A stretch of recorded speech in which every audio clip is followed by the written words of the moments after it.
That's my mistake. Thank you. I did say I was going to do that at the beginning, but I'd forgot that.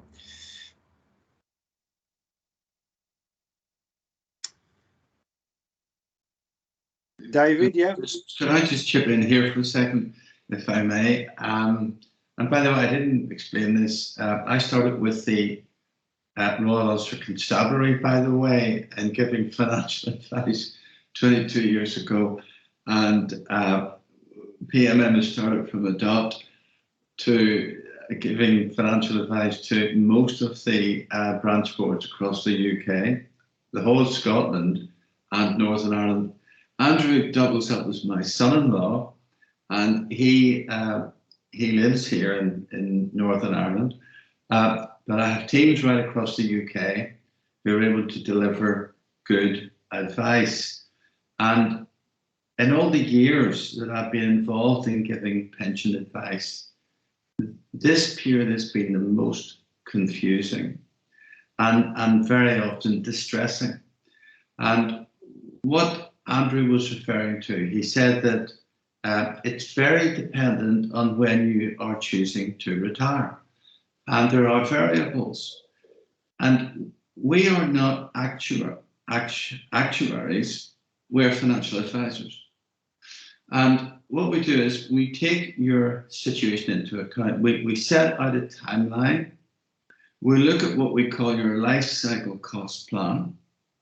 We look at pinch points and so on and so forth.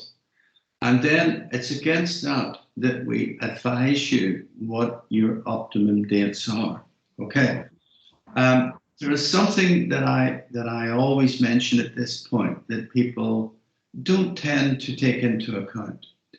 And it's not just your date of retirement that is a factor, but it is also what the actuaries calculate, and it's your date of death. Now, nobody knows when they're going to die. I know that. And I don't mean any offense to anybody who is maybe not enjoying the best of health at the moment. But the actuaries do record life expectancy. They have to. That's how they calculate your contributions and so on and so forth, and how they index your pension and so on and so forth. But a big factor came into play a few years ago. Your pension is, and I use the term theoretically, inflation-proofed. And it's inflation-proofed using an index. And there are 21 or 22 indices, depending on what website you go into, that measure inflation. And it's all got to do with what they call a basket of goods. And it depends what you put into the basket of goods. Now, I don't want to bore you with that, but your pension used to be increased, usually increased, by the retail price index. It is now indexed or increased or not increased by the consumer price index. And if you compare those two indices over the last 30 years, there's a difference of almost 50%. And that means that if you bump into an officer who retired at the same rank and at the same salary issue, years of contributions as you will find that their pension may not be the same as yours on the day that you retire, because they've been indexed at a different rate than salaries. And the problem here is, if the next 30 years repeat itself, you're likely to find that your pension is not going to be able to sustain your standard of living. Because the consumer price index has definitely fallen behind the retail price index. So I hope you can understand where I'm coming from. And I want to sort of conclude this by saying this.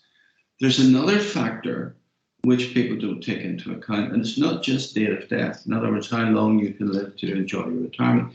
It's date of good health. And that is much less than the date of death.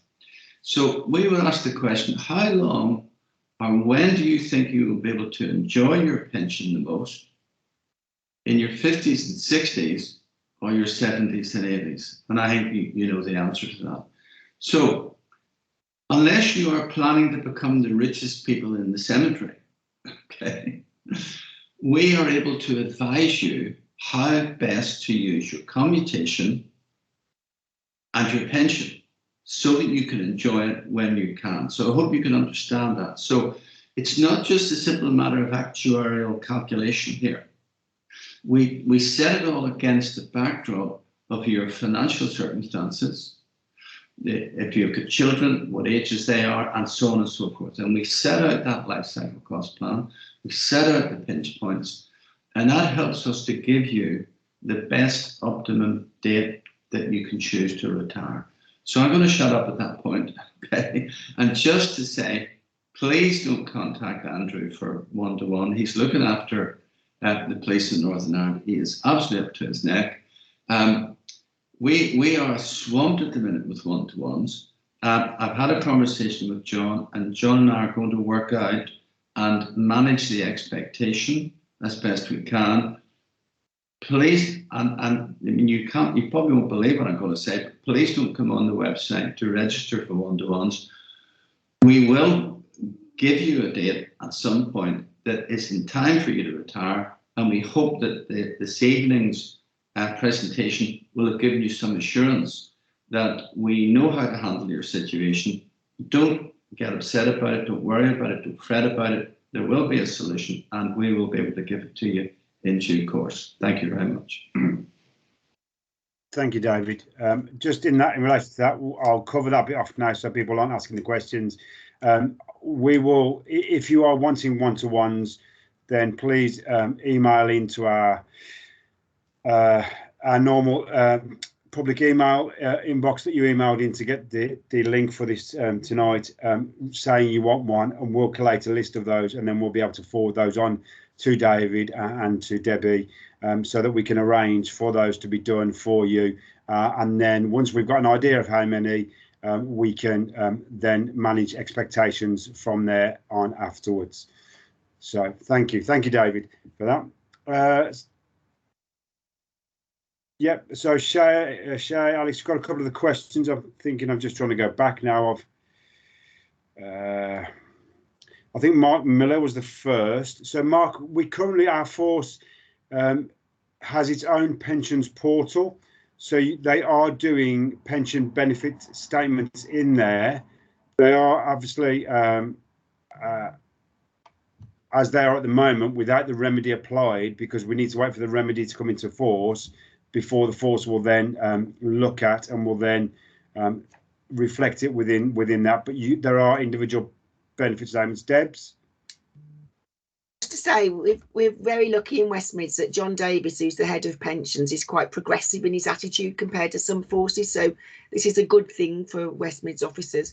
So if you're retiring before the remedy is due to be finalised, and there's some talk in the chat about is it actually going to happen, and you're all quite right, this remedy is in place, but it's not 100% ratified, and I'm sure Alex and Shay will explain that exactly because of the stuff he was explaining about the tensions of how we're going to sort it out. There's still some detail to be put in place before it's finally ratified.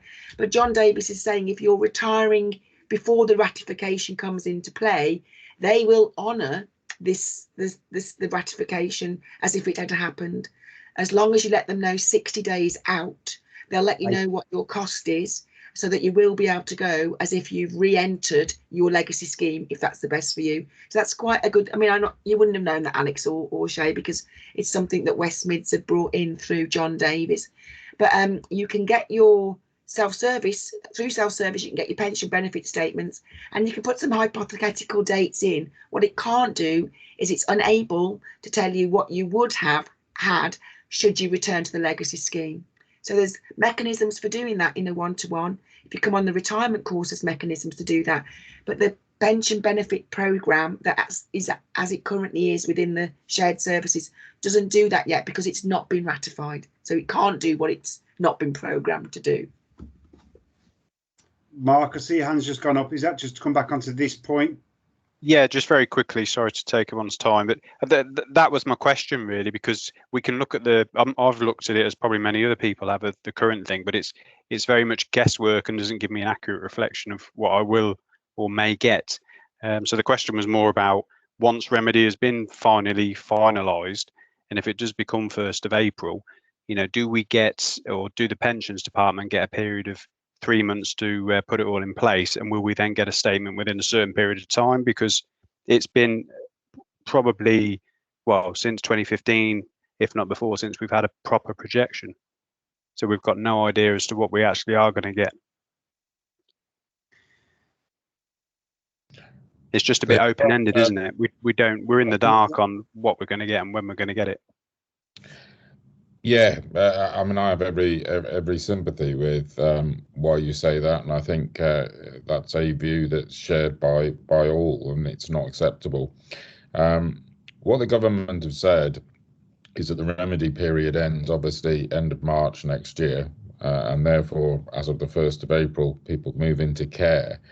But they've given administrators up until October 2023 to fully implement the remedy. That's not a target. It's not supposed to be, well, you know, we can all make sure as long as we skid in on that date, everything is good. The idea is to get the remedy landed as soon as they can. But in fairness, obviously, for that to happen, the legislation has to be agreed, so it has to be passed by Parliament, and the cross-sector remedy legislation is making its way around Parliament at the moment. I think it's in the committee stage with the Lords next week, and there are going to be undoubtedly amendments tabled. I think government anticipated that, so that will go backwards and forwards, and then once that's passed, clearly then each of the schemes have to get their scheme specific. Well, they firstly need to work out how the remedy as agreed for across public sector then applies when it comes to some of the vagaries or the, you know, the unique features of different schemes. And policing certainly has got some, the policing schemes have got some unique parts, including obviously some of the retirement ages which deviate from the wider public sector. And there are issues and tensions, and I know they've been touched upon, that are very much an issue with police schemes and aren't for the vast majority of the public sector. So vast majority of the public sector, if you looked at the 10 years or less to retirement group that were originally protected, that literally took them up to state retirement age. And because the 1st of April 2022 is effectively the end of the 10-year period being talked about, for the vast majority, they're covered. Happy days, move on. Where policing, of course, had historically the legacy schemes were based on, as much as anything else, length of service. And we've now gone to a care scheme, which is based on a retirement age. And they don't necessarily sit comfortably together. There are some real tensions there, which is you've heard people addressing, and some of those are the subject of ongoing discussions with government, flagging them up because they're scheme specific, and looking at what, if anything, can be done to smooth off some of the problems. So you know, I've looked in the, I think I saw somewhere in the chat bar, and it's it's a fair question. You've got a situation where, broadly speaking, and I think Debbie touched on it a short while ago, you've got a situation with the, say, 87 scheme, where if you're talking about commutation, or as colloquially referred to, the lump sum that cops talk about, what that actually is, you're selling off a bit of your pension.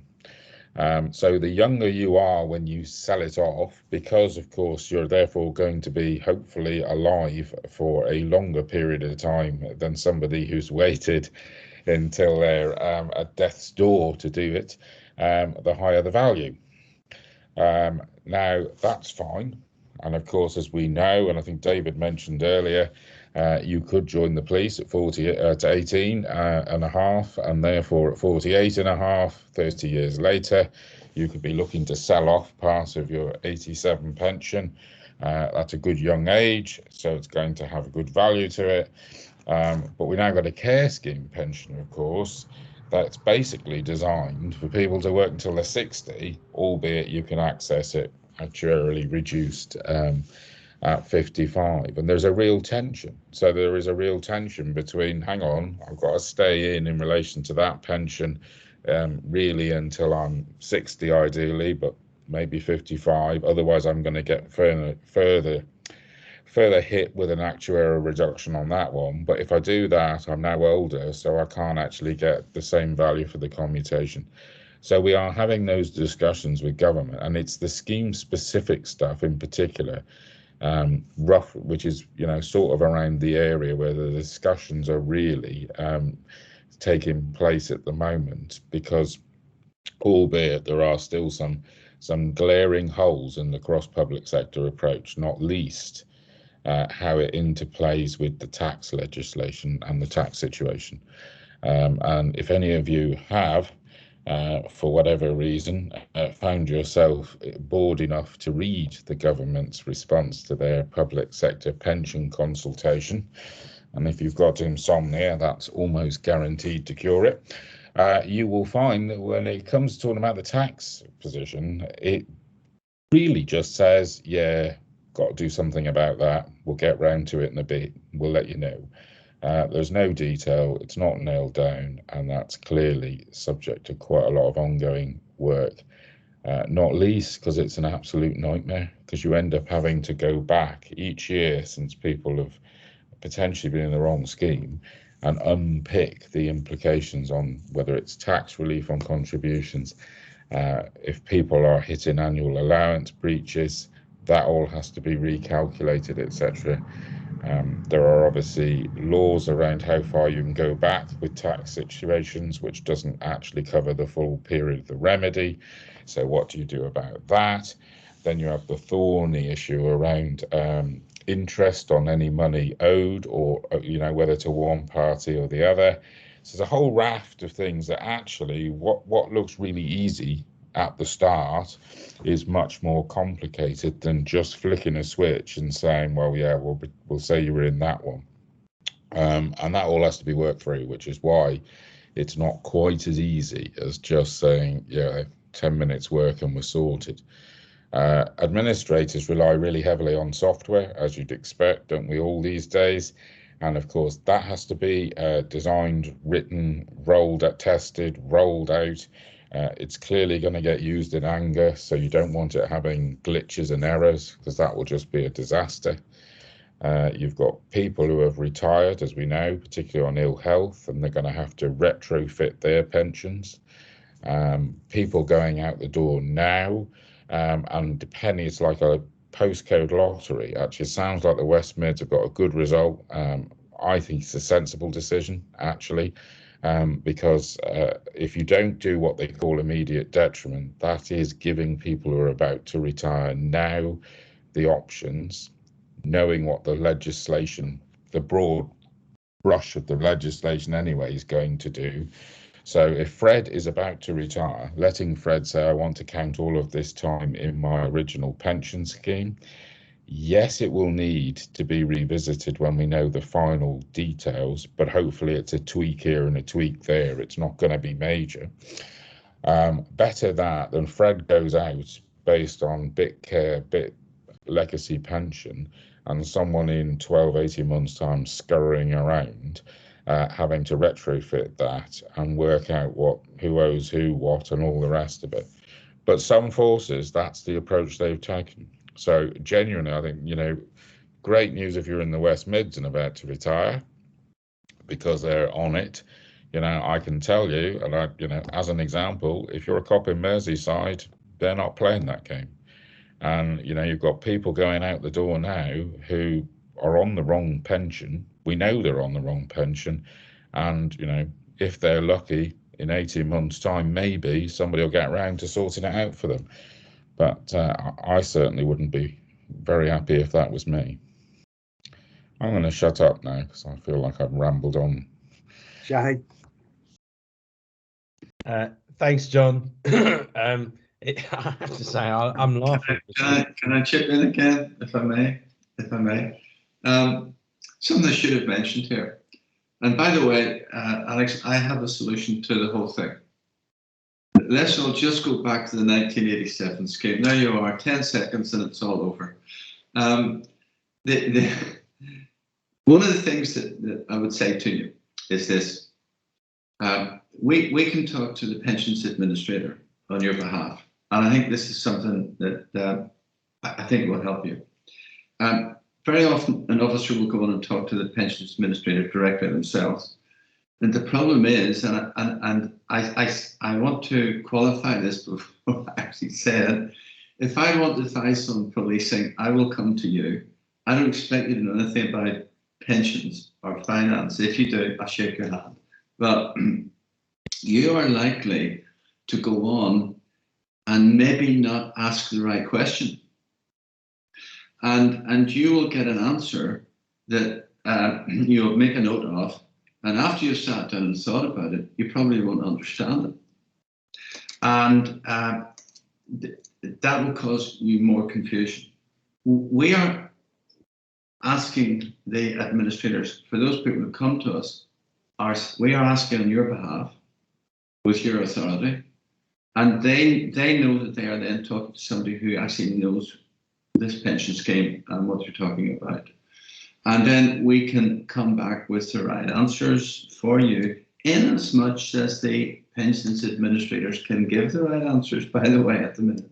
So I've thrown that into the mix because I believe you would find that very helpful. Again, Alex, I will shut up as well. Okay. And by the way, Shay, thank you for your complimentary summary of what it is we do. But the reality is this: we've been doing this for years, and it would be a shame if we didn't know, if you know what I mean. So, you know. Okay. Absolutely. Back to you. Absolutely. I was just going to say, the reason I was laughing is because when we talk about pensions and Alex says he's going to shut up, it surprises me as much as anyone else, because I can tell you now, there's nothing more exciting than sitting down with Alex in an evening over a beer and talking about pensions until 2 a.m. Yeah, it's not exciting. It's absolutely not exciting. I just wanted to cover one area, but it sort of will lend itself to some of the issues or concerns that have been raised in the chat bar. So how I'm going to do this, I'm going to cover the concern around potential discrimination and part-time in the same area. So if we just focus on the discrimination for a moment, I've been contacted, Alex has been contacted by a number of officers. We've met personally with Lee Broadbent from the Pension Challenge Group.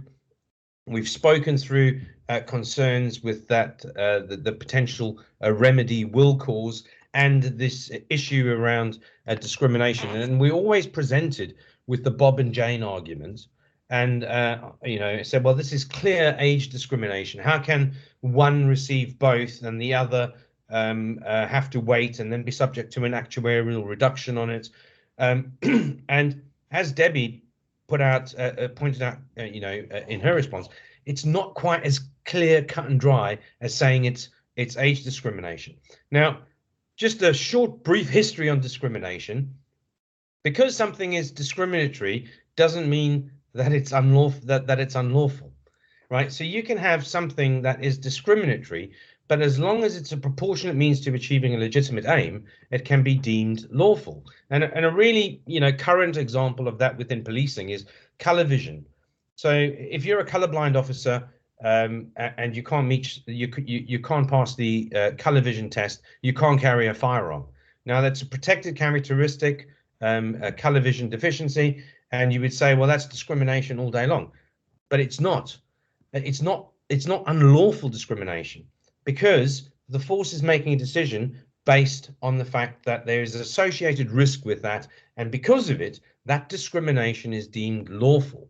So when we look at things like age discrimination, it's not, and I'd love for it to be absolutely outright blinding age discrimination, because we could fight that, but it's not. On the advice that we've received, it's untested.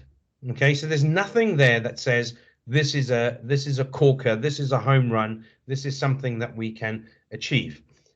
We have looked at the remedy and sought, well, if there's an argument to be had, where could we have that argument? The age discrimination aspect is not home and dry. So we looked at part-time workers. And the reason we looked at part-time workers, there's a lot of officers who were in policing and then decided to take a maternity break and then come back and do part-time working on the basis and understanding that they could make back that period over a specific length of time. And that would take them beyond April 2022. And they did that whilst consulting with their pensions providers, their administrators, and were told, yeah, that's not a problem. Go part-time, go 20 hours a week, and you can do it for X amount of time, call it 2 years. And then what you do is you just work back that period past your intended date of retirement. And then when the legislation was brought in and this April 2022 hard stop came in, they are effectively prevented from increasing their pension contributions to what they would have been had they not have taken their pension break. Now, that is, in our opinion, a strong argument for sex discrimination. And the reason for that is that the majority of people who are affected by this tend to be women, number one. And you've also got another argument off the back of that, which is an equal pay argument. And the reason for that is that pensions is regarded as pay. And if you've got a group that are being treated differently to another group, such as women who've gone part-time, you can argue it on two arms. You can argue it on the sex discrimination arm, and you can argue it on the equal pay arm. Now, strangely, okay, bearing in mind that within the federated ranks, we've got about 130,000 officers from constable to chief inspector. Now, the number of people that are affected by this example that I've stated, there's actually more superintendents that are affected by this than there are any of the federated ranks. So we worked very, very closely with the Superintendents Association. We were looking at this issue previously, and we were trying to determine, well, what's the best way to take this forward? So the best way to take it forward is with the group or class that are most affected. Who's got the most affected persons? That was the Superintendents Association. So together with us, there is a judicial review currently taking place around the proposed remedy on the basis that it is potential sex discrimination and potentially an argument under the equal pay side of things. Now, we don't know where that's going to go. The bonus here is that a win in extending that period for one group creates a benefit for the entire other group. You can't allow one group to stay on longer in 87 because then you're discriminating against the entire other group. So that, in our opinion, was the strongest argument that we could progress collectively. Going back to the age discrimination aspect, we've raised this with government that it has the potential, and I use that word carefully, it has the potential to be age discrimination. Now, we won't know whether it is or it isn't until a judge hears the case and makes a decision off the back of it. The point here is that as the Police Federation, we are absolutely willing and capable of taking that test case to the courts. Ideally, what we really want is government to listen to the issues and resolve them without the need for further litigation, because all that will do is throw greater and longer uncertainty to members in trying to find out when can I actually retire and what will be my pension when I retire. I'm not going to lie to you, conversation with government has soured, so much so for Alex, who leads on this particular area on behalf of the Federation. We've withdrawn from discussions with the Scheme Advisory Board and government and placed them on notice that we're not prepared to engage with them until these key areas are addressed and we know what kind of resolution we can expect to addressing them. And we haven't done this alone. All the other staff associations, including the Supers Association, have withdrawn from that process. Northern Ireland have withdrawn from that process. SAPOSA, so the body that represents chief officers, withdrawn from it. It's all a signed letter, and you can't really get much more serious than this. We've even offered government the opportunity to make changes to the actuarial reductions in a bid to remove any potential discrimination, because it's pointless coming to the party with a problem without trying to provide a potential solution which may address it. Now, that is still ongoing. We don't have a decision on that. Alex, you can shake or nod your head or shake your head. Have we had any response back from government off the back of that letter? Not yet. We are addressing it. We continue to apply the pressure on it, but it's not like we're sitting still and we're not doing anything about it. We're doing everything that we possibly can. The problem is you can't run a court case on attempted discrimination. What you can't do is go to court now and say this has the potential to be discriminatory. You actually have to have someone who is discriminated against. And as we were talking about where this is progressing, it's only in the House of Lords now. It's not even law yet. So no one can run a claim because there just isn't the ability to run the claim. If we don't succeed with government, I give you my assurance here and now that we will progress it on behalf of our members, because the only way we're going to get a definitive answer is to have it tested in a court of law. We don't know what the outcome will be, but we are prepared to run that. Like I said, the best solution is to resolve it without the need for litigation. The other point I want to briefly just come back to is that part-time working, right? A lot of people think, well, I was part-time working and I still contributed to the pension scheme, but my contributions were pro-rata. So I only paid a portion to the pension scheme, which was a portion of the salary that I was receiving. So that's still, you know, that still runs and contributes as pensionable contributions. But when you use it to calculate the value of your pension, there's a difference because you haven't been paying the full contributions. When it comes to calculating retirement age, it's still in line with the terms as set out of the individual pension schemes, because you were still a contributing member of that scheme. It's just in relation to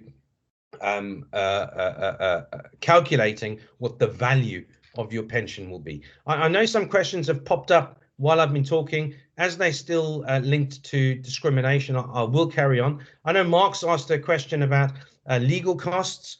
Mark, we're not going to cover that. And the reason we're not going to cover that is not because I'm avoiding the issue, but you should well be aware, and you probably are a member of the Pension Challenge, you'll be aware that there's litigation and ongoing legal action that's taken place between Lead, other members, and the Police Federation.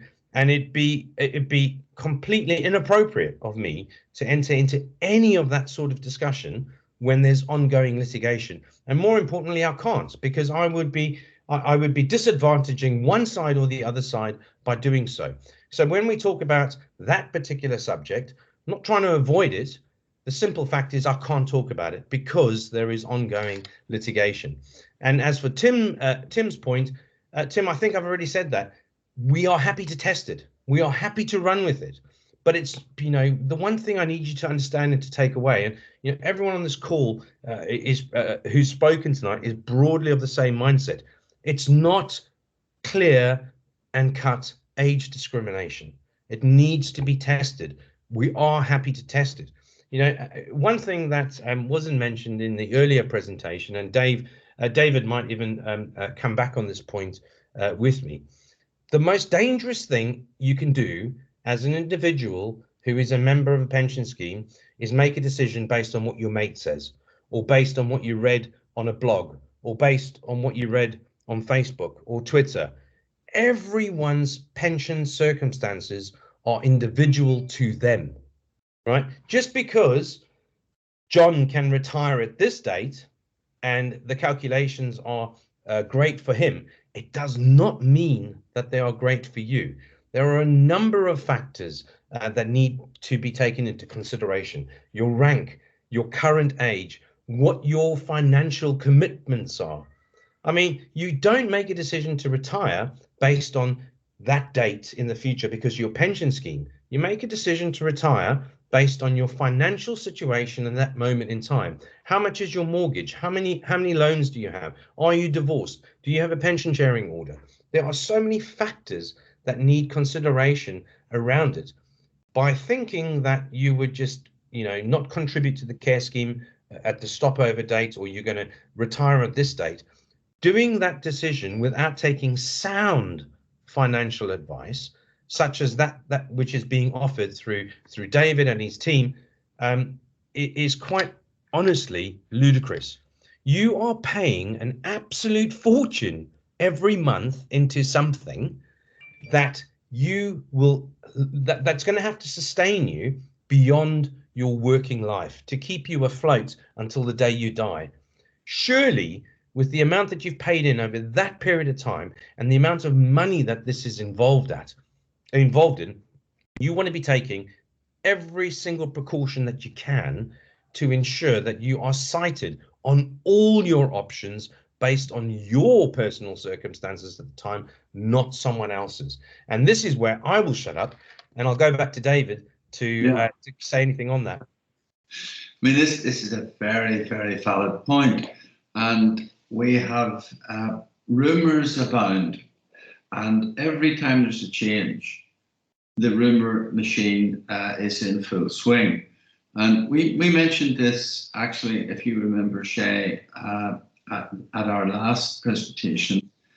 One of the things that has been on the go since I first got involved with police is the commutation is going to be taxed, right? So in the 22 years that I've been involved, the commutation is being taxed next year, every year. And if I can use the expression, barrack room lawyers, barrack room financial advisors, it's a potential disaster. People do listen to what their fellow colleagues say and what they do, and I have to repeat this. If I want advice on policing, I'll come to you. I don't expect you to know anything about pensions or finance, and if anybody gives you advice about any subject, whether it's pensions or mortgages, or whether you should buy a house instead of investing, or etc., etc., etc., if they are not qualified and experienced, do not listen to that advice, please. And that is the best advice I can give anybody, especially in this very confused scenario. We will do everything we can to straighten the curve, to square the circle, whatever phrase you want to use for it. And we have an unblemished record, by the way, in giving people financial advice. We have thousands of retired officers as clients. We've come through September 11. We've come through the credit crunch. We've come through Brexit. None of our clients have had to put a for sale sign up outside their door. And our mantra is this: we will help you to go from a salary to a pension, up to state pension and beyond, without you having to change your lifestyle or take up 3 jobs. Hands up for who would want that kind of advice. It's a rhetorical question, by the way. So what Shay has said there, advice is contextual, and I'll leave it at that. Okay, thank you.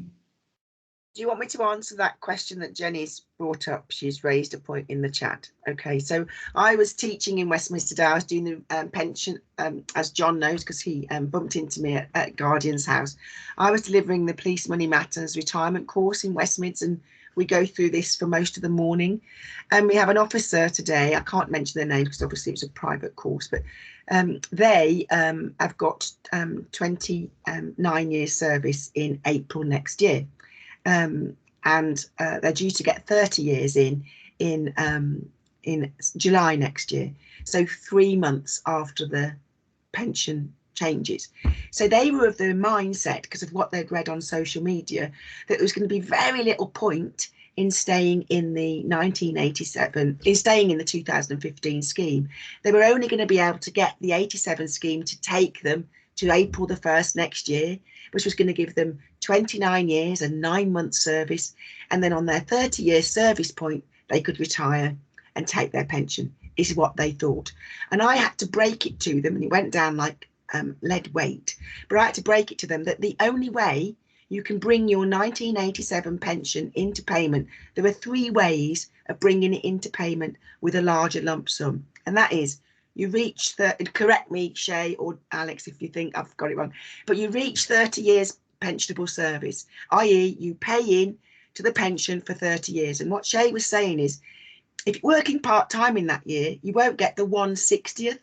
So if you work a full year, you'll get 1/60th.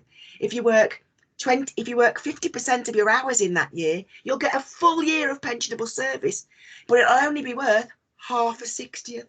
So that's how that works. So you're still getting the pensionable service, you're just not getting the full amount in your pot, but you'll get to the end with your 30 years. But she's going to get to her end of, she's coming opt out the pension on the 1st of April, because there was no point having just 3 months in the 15 scheme, because she wouldn't see it till she was 67. So she was adamant. However, what it means is she won't see her 87 pension till she's 55, because the way you pay your 87 pension is, 1, do you have 30 years pensionable service? Answer no. She's got 30 years service, but she's opted out. So only 29 years and 9 months is pensionable. The other 3, she opted out. She's not paying in. So what people don't realise is it's 30 years pensionable service, which could be over 2 schemes. But if you don't reach the magical 30 years, to use an inappropriate phrase, which will make David's hair curl because he pays me, is you're knackered. Knackered, I tell you, knackered.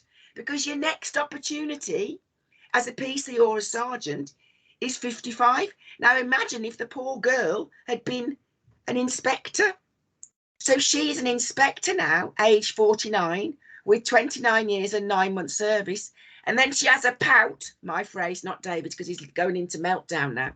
But she has a pout in April and says, Federation, you found a shit scheme, I'm coming out. And out she comes, you know. So out she comes. What's happened to her now is really quite simple. She will have 30 years service in July 2022. She'll still only have 29 years and 9 months of pensionable service. But sadly for her, because she's an inspector, her next opportunity out with a 25% towards a lump sum is when she reaches 60 years of age, which is the protected retirement age for her rank, and came in because of the Equality Act some 10 years ago. So there is no going back for her. So she would, for that 3 months of a, I've read this and they've got to come out, she's going to come out and she would have been signing up for another 11 years before she got a pension.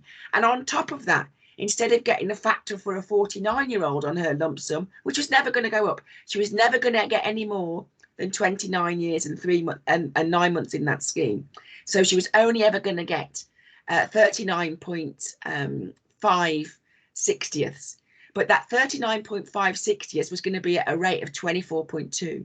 Because she's going to force herself to go on till she's older, that's going to just simply drop down to 19.9 if she's an inspector, or to 22.2. And it's wicked that I know this, but 22.2 at 55. So these are the real big problems with these uninformed pieces of information going out there, and people are making horrific decisions because they have been told that the 15 scheme's so poor and you can't get it from 87, notwithstanding that your 15 scheme will blow up your 87 scheme into money. If I say nothing else, in non-educated financial terms, if you don't stay in and reach 30 years service, you're not leaving till you've got to the protected retirement age for your rank. I hope that makes sense, Jenny, and I am now going to shut up because I've been talking all day. Deb, thank you ever so much for that. Shay, I think you're typing a response to that last question there, so I'll let you carry on with that. It's now 8:20, folks. We've been going for the best part of 2 hours, and I'd like to thank Alex, Shay, David, Debbie, and Andrew for their time this evening and for your input as well, because it's a two-way process from it. I think just before we get to there, go on, sorry. One last thing, and I just wanted to just throw that in as a bit left field. Another thing that's become apparent for us is there's officers, we spoke about ill health retirement, and a lot of people have said, well, if you're on the 87 scheme and you get ill health retired, you just want to ignore what you've contributed to that care scheme in its entirety because you want everything at 87 because it's the best scheme in the world and you want to retire on that. Just don't. It's absolute madness. You actually get a better ill health retirement with Part 87 and Part Care. So, when you hear that, again, I can't express the importance of just because you read it somewhere or you heard it from someone, don't believe it. These are massive decisions that you're going to be making. Take the time to seek the advice because it's worth its weight in gold. It's absolutely worth its weight in gold. If you've been paying £500 a month into something, which is the equivalent of your mortgage, right? Would you sell your house because your mate said, now's the good time to sell your house because I heard that this bloke is getting 20% more on it? You wouldn't. You'd go and see an estate agent. You'd go get a valuation and you'd go and see what is your house worth, what is the current market value of the house, and what's the demand. So the same thing with this, ill health retirement pensions. Just because you've got 87 and the remedy will reflect some of that care portion as 87, in circumstances such as ill health retirement, it's actually better to go with both than it is for one.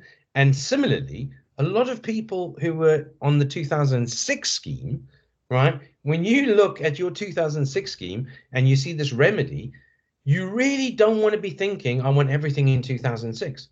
Because there's a lot of people that will be better off continuing in care and treating those 7 years remedy as care than it is just to consider it all in 2006, which is why I say, the value and importance of getting that independent financial advice is, I can't express how valuable it is.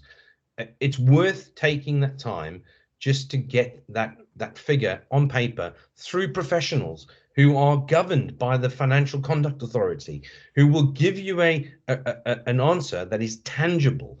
The uncertainty is out there all this time, and I appreciate the frustration that you can't see in black and white what your pension's worth.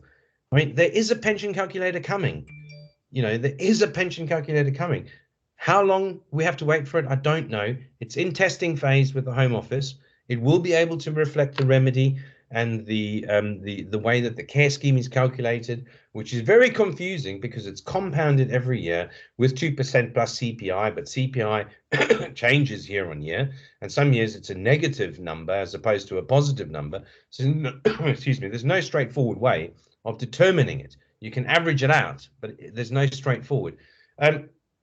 Tony says, is there a cost for the tailored service? I don't know, Tony. What I would say to you is that I would pay for something just on the basis that I know I'd be getting a tangible, accurate figure, and I'd be able to plan the rest. I mean, the question is, how much are you prepared to pay to ensure that you know what your future looks like until the day you die? And David's going to answer that question. No, we don't charge fees, explicit fees, and we've never billed anybody for a fee. We rely on clients at some point investing money, but if you're not in a position to do that, that's okay with us. We'll still give you good advice because our reputation is important to us right across the police force. We'll explain fees to you very transparently and very clearly. So if you decide to come to us for advice, we'll give that advice. If you don't invest a penny, you will not get a bill from us. There is something that is very, very fundamental, by the way, to people retiring, and I've alluded to it. Is there a couple of minutes John, and I could just refer to this, or are we pushing? Yeah, David, I know your couple of minutes, and I know everybody else's couple of minutes. All right. So yeah, I'll give you 2 minutes, and then I will. Yeah. Okay. It's got to do with inflation, okay, and how your pension is indexed. And what people don't realise, because as I say, you're busy policing. A constable retiring will get currently on the A7 scheme about £1,600 and something pounds a month net after tax, plus a lump sum. Now, we've worked this out, we have a lot of experience in this, that the two fundamental things that people spend money on, one is food and the other one is energy, home heating, car fuel, you name it.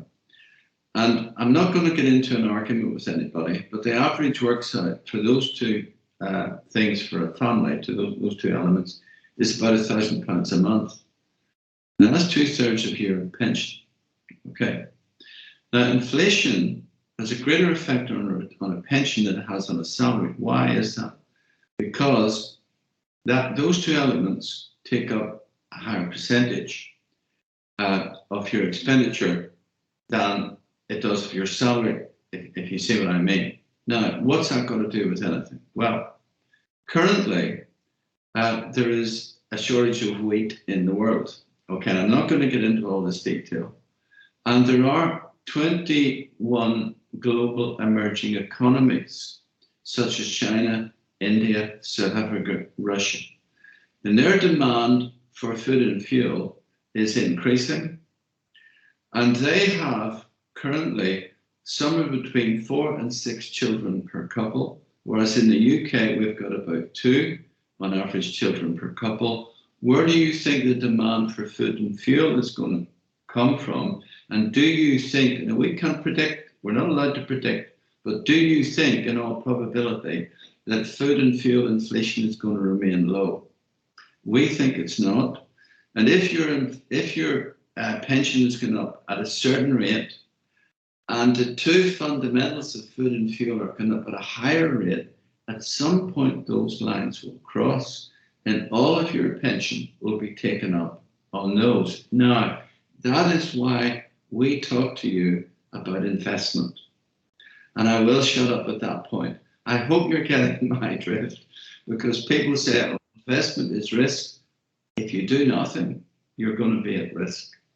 And we can help you to understand investment. David, I don't want to get salesish. I'm not being salesish, but that's a huge issue, every bit as much important as the solution to your pension. And I hope that makes sense. Okay. David, thank you absolutely for your time. I think there are a couple of ones that are coming onto individual bits and pieces around that. So I shared it earlier, but I'll share it again.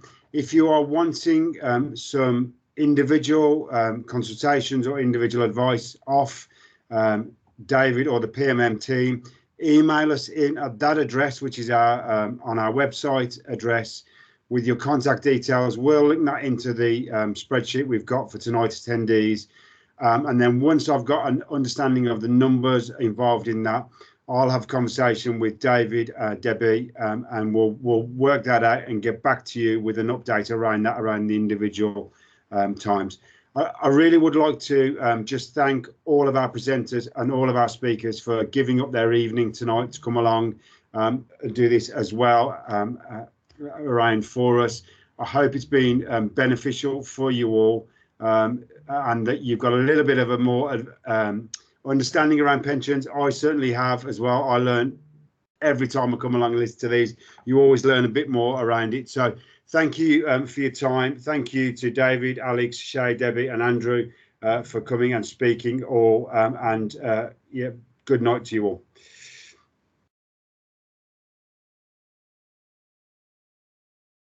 Thanks all. Shay, you do, we might have lost